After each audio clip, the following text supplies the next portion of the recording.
मित्रों, target winner physics classes में आपका स्वागत है। आज हम एक बहुत ही इम्पोर्टेंट टॉपिक पर चर्चा करेंगे जो बोर्ड एग्ज़ाम के लिए बहुत ही महत्वपूर्ण है और आपको बोर्ड परीक्षा में स्कोरिंग करने में बड़ा ही मदद करेगा। वो टॉपिक हमारा है प्रकाश का एक गुण है अपवर्तन। अपवर्तन प्रकाश की चाल पर निर्भर करता हुआ एक टॉपिक है, जिसे हम जानते हैं कि समांग माध्यम में प्रकाश की चाल समान होती है, परंतु जैसे ही माध्यम बदलता है, प्रकाश एक समांग पारदर्शी माध्यम से दूसरे पारदर्शी माध्यम में प्रवेश करती है या जाती है, तुरंत उसका मार्ग बदल जाता है। अर्थात प्रकाश जब किसी पारदर्शी माध्यम से, ये हमारा एक पारदर्शी माध्यम है, माध्यम एक, ये माध्यम एक और ये हमारा माध्यम दो है, माध्यम दो। तो जब कोई प्रकाश की किरण एक पारदर्शी माध्यम से दूसरे पारदर्शी माध्यम में गुजरती है तो वह अपने मार्ग से विचलित हो जाती है। अर्थात जिस मार्ग पर उसको जाना चाहिए उस मार्ग पर ना जा करके वो उस मार्ग से विचलित हो जाती है। इस घटना को हम प्रकाश का अपवर्तन कहते हैं। जो प्रकाश की किरण एक माध्यम से दूसरे माध्यम के पृष्ठ पर आती है, ऐसी किरण को हम आपतित किरण कहते हैं। आपतित किरण ये, और दूसरे माध्यम में गुजरने वाली किरण को अपवर्तित किरण कहा जाता है। अपवर्तित किरण। बेटा, तल का वह बिंदु जहाँ पर प्रकाश की किरण आपतित होती है, आकर गिरती है, उस बिंदु पर अगर अभिलंब डाला जाए तो अभिलंब और आपतित किरण के बीच बनने वाले कोण को एंगल ऑफ इंसिडेंस या आपतन कोण आई कहा जाता है।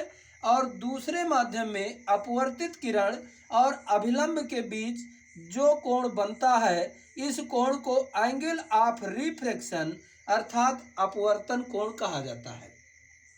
तो अपवर्तन की घटना जो है ये मुख्य रूप से प्रकाश की चाल पर निर्भर करती है, क्योंकि प्रकाश जब एक माध्यम से दूसरे माध्यम में जाती है तो प्रकाश की चाल बदल जाती है, इसलिए प्रकाश का पथ भी बदल जाता है और इसी प्रकाश के पथ बदलने की क्रिया को हम प्रकाश का अपवर्तन कहते हैं। अब आइए हम जानते हैं प्रकाश के अपवर्तन पर आधारित स्नेल का नियम। अपवर्तन का हमारा पहला नियम है कि अभिलंब, ये अभिलंब,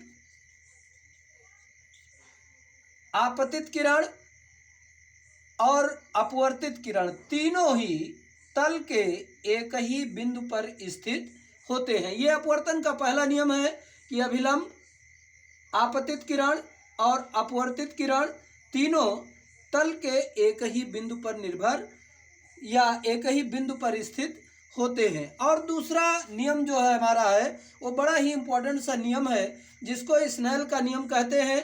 स्नेल महोदय ने बताया था कि एक ही रंग की किरण के लिए रंग भिन्न नहीं होना चाहिए, ध्यान रखना है।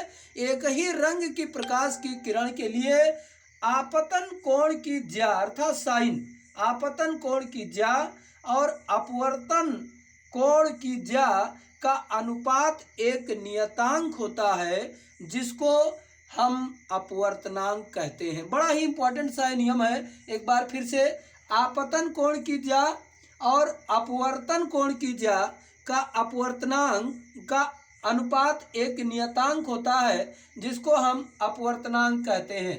इसको हम यन या म्यू से रिप्रेजेंट करते हैं।